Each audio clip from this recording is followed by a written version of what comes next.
Alam mo ba na 6 pesos lang ang puhunan dito bawat isa? Pero pwede kang makaipon at kumita ng 53,000 o higit pa nang labas na yung puhunan. Literal na tubo lang yun. Oh. Oo. So, paano nga ba yon? Tara, at simulan na natin. So, una, maganda tayo ng lalagyan. Maglagay tayo dyan ng, ayan, harina. Oo. After ng harina, ayan, dark brown sugar. Mas malasa, mas masarap yung dark brown sugar dito sa mixture na to. Tapos tubig yan nilagay natin at saka margarine. Kung walang margarine, pwede naman ang ilagay mo dyan, butter. Wag na yung lard kasi matabang yun eh. Mas okay kung itong margarine or butter. Haluin mo lang siya hanggang sa maging smooth yung texture. Katulad nitong nasa video natin. Sticky, malagkit, ganyan. Pagka ganyan na texture, pwede mo na muna itabihan pansamantala. Okay, next natin, maganda ng lalagyan. Maglagay naman tayo dito ng glutinous rice flour. Yung giniling na malagkit. Oo, pagiling mo kung wala ka pang giling. Oo, kung meron ka ng malagkit dyan, ikaw na magiling kung meron kang meat grinder dyan. Okay, tapos ito, tubig. Maglagay ka unti-unti tubig. O hanggang sa makuha mo yung texture na gusto mo. O pwedeng hindi mo nasundin yung pinaka-eksaktong sukat ng tubig sa recipe ko, pwede naman magtansya ka na lang. Kasi minsan kasi kapag ka masyado mong sinaktuhan lang yung tubig sa mixture ng glutinous, ano siya, mabilis mag-dry. Oo. So, ito yung palaman. Kung makikita nyo, bawas na yung palaman natin na mixture kanina sa una. Kasi ginamit natin yung unang-una dun sa piyaya na recipe natin na pang negosyo. Pero dito kasi, dahil may sumobra, so dito natin gamitin naman. Sayang, 'di ba? Okay, nagpahid ako ng mantika dyan sa plastic gloves ha. Tapos, ayan, mag-scoop lang tayo ng malagkit. I-flat mo lang sa kamay mo. Oo. Tapos, lagay na natin yung palaman natin na ginawa. Tapos, ganyan lang. Ulit-ulit lang. Oo. Ayan, ibalot mo lang siya. Ganyan lang. Medyo ingat ka lang. Iwasan mo lang na magkabutas-butas yung pinaka-glutinous mixture mo, yung dough mo. Kasi nga, pwede umapaw yan. Oo. Malambot yung texture ng natin, glutinous dough ha. Kaya kahit na itapat mo sa ventilador yan, hindi yan basta magda-dry. Hindi mo problemahin mag-crack agad.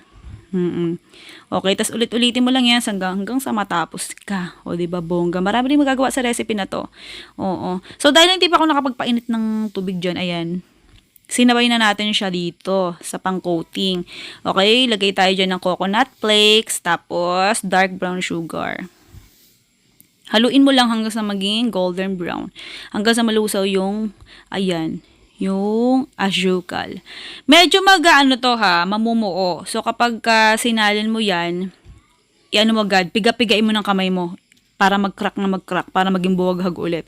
Hindi ko na napakita sa video eh. Basta para mag-crack ulit yan, ganyan-ganyanin mo. Oh. Kahit yung kutsara lang.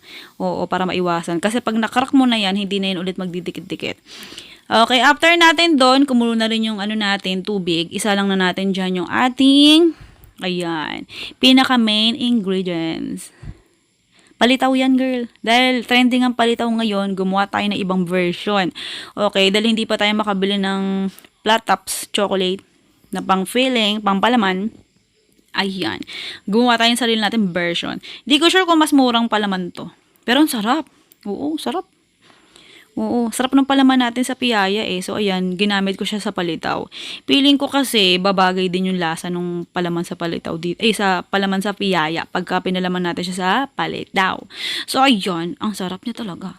Okay, kapag ayan, lumitaw na siya, lumutang na, pwede mo na siyang ihango agad-agad. Okay, kahit medyo may butas siya, hindi aapaw yung palaman. Hindi ko sure kung bakit. Hindi umapaw eh. Hindi siya lumabas sa pinakatubig. Kumapit lang siya, girl. Iba talaga ata pag palitaw yung pinalaman. Ganyan lang siya, ha. Uy, para sa eksaktong sukat na ng listahan ng recipe, pwede mo na i-forward tong ating video tutorial kung ikaw ay naiinip na or kung ayaw mo naman pakinggan ng aking salita, boses, pananalita, okay, pwede mo nang i-forward o kaya, i-mute mo na lang. Oo. Ganun. Wala lang ibang messages eh. Oo.